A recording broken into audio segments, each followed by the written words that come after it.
월요일 새벽 우리에게 주시는 하나님의 말씀은 민수기 22장 15절부터 35절까지 말씀 한 절씩 읽고 35절 말씀은 함께 교독하겠습니다. 할렐루야.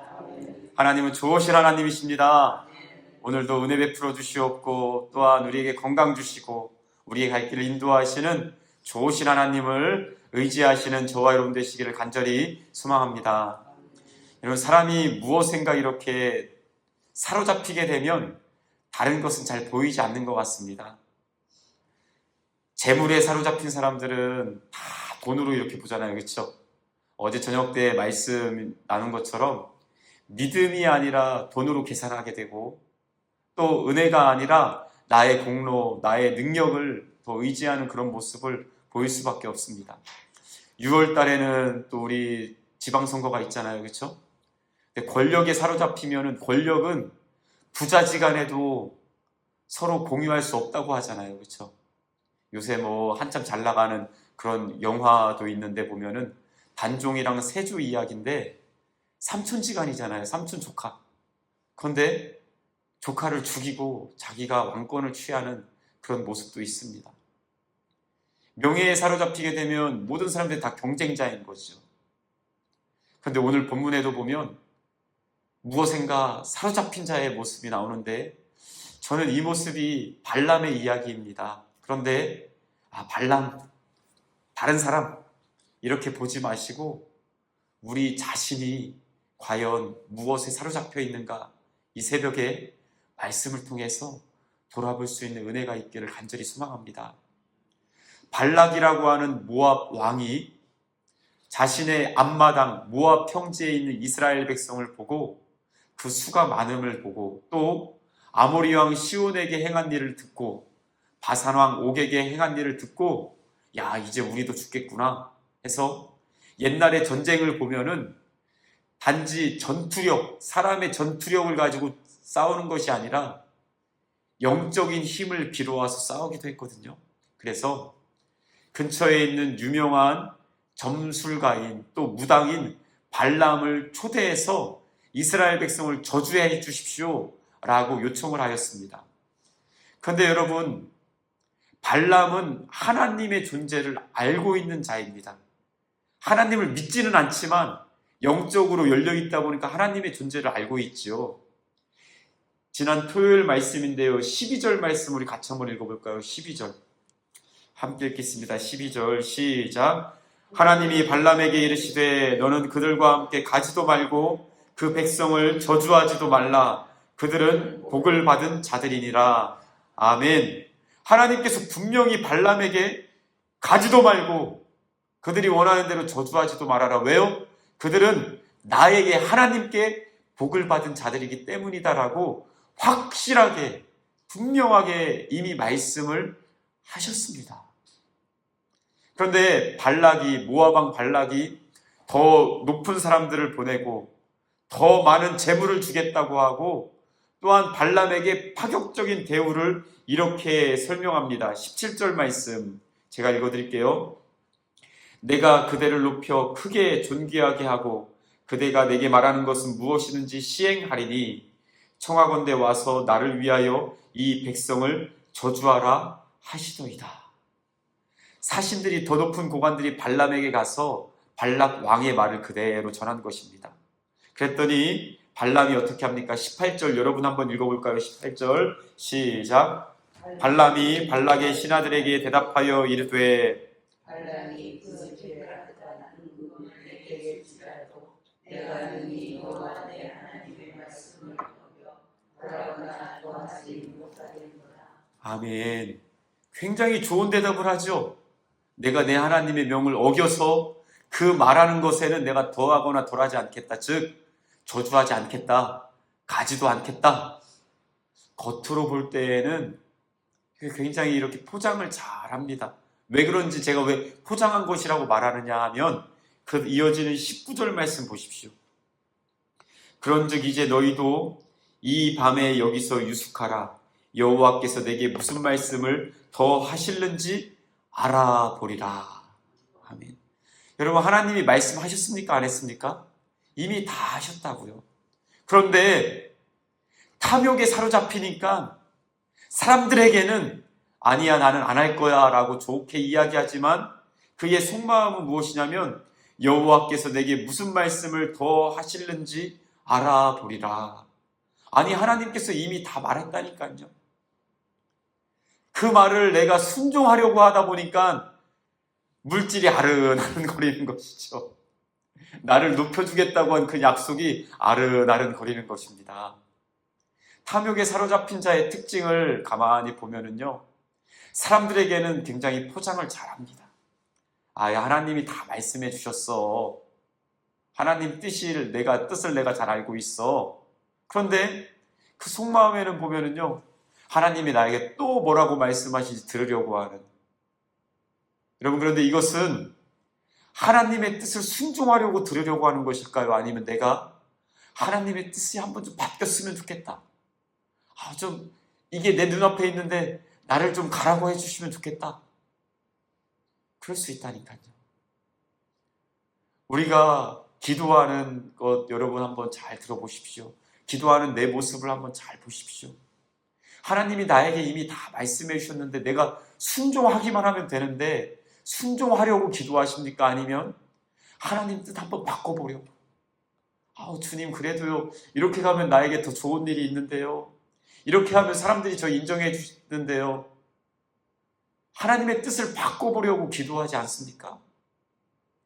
탐욕에 사로잡히면 하나님의 뜻에 순종해야 될 나이지만 하나님의 뜻을 내가 바꿔보겠다고 하나님 앞에 떼쓰는 어린아이와 같은 오늘 발람의 모습이 딱 그렇다라는 것이죠. 하나님은 이미 다 말씀하셨습니다. 여러분, 하나님의 뜻인지 아닌지 분별할 수 있는 방법이 있는데 그것이 무엇이냐면 하나님의 말씀에 어긋나냐 어긋나지 않느냐, 말씀이 기준이 되어야 합니다. 어떤 사람이 돈을 버는 데 있어서 다른 누군가에게 피해를 주면서 돈을 번다고 생각을 해보십시오. 그것이 하나님의 뜻에 맞겠습니까? 아니죠. 왜요? 하나님께서는 정의를 행하고 공의를 사랑하라라고 우리에게 말씀하셨지 않습니까? 또한 나를 사랑하는 것처럼, 내 자신을 사랑하는 것처럼 형제를 사랑하라라고 말씀하셨는데 다른 사람에게 피해를 주면서 내가 돈을 벌겠다 하면 그것이 하나님의 뜻이 아닌 것이죠.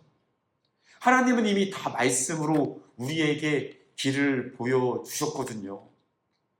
그래서 중요한 것은 이미 하신 말씀에 내 기도가 부합하는지 잘 살펴보면서 혹시라도 내가 욕심에 사로잡혀 있지 않은지, 내가 나의 뜻에 사로잡혀 있지 않은지 이미 분별할 수 있는 은혜를, 능력을 우리에게 다 주신 줄 믿으시기 바랍니다. 그런데 우리는 자꾸 하나님을 바꿔보겠다고 하나님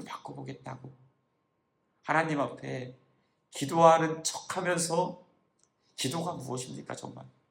하나님의 뜻이 나의 뜻 되기를 원하시는 줄 믿습니다. 하나님의 뜻이 하늘에서와 같이 이 땅에서도 이루어지기를 원합니다 라는 것이 진짜 기도지요. 너희가 구하여도 얻지 못하는 것은 탐욕으로, 정욕으로 쓰려고 하기 때문에 얻지 못한다라고 하나님이 말씀해 주셨습니다. 이 새벽에 탐욕에 사로잡혀서 기도하는 자가 아니라 하나님의 뜻을 온전히 받아들이며 하나님의 뜻을 이루기 위해서 기도하시는 저와 여러분 되시기를 간절히 소망합니다. 그러고 나서 나귀를 타고 발락 왕에게로 갑니다. 자기 종 2명과 함께 자기는 나귀를 타고 가는데 나귀는 영안이 열려 있어요. 앞에 있는 여호와의 사자를 보죠. 그래서 칼을 빼들고 여호와의 사자가 죽이겠다고 이렇게 있으니까 나귀가 어떻게 합니까? 그 길을 피해서 밭으로 도망을 가잖아요. 발람이 막 때리고 난리가 났습니다. 왜 똑바로 안 가냐고. 그래서 방향을 틀어서 가는데 포도원 사이에 좁은 길로 가서 나귀는 가고 싶지 않은 거예요. 왜? 가면 죽으니까요. 그래서 막 쩔쩔쩔쩔 매면서 그 포도원 좁은 그 길에서 발람의 발을 막 벽에 문대고 안 가려고 막 하는데 발람은 또 때리고.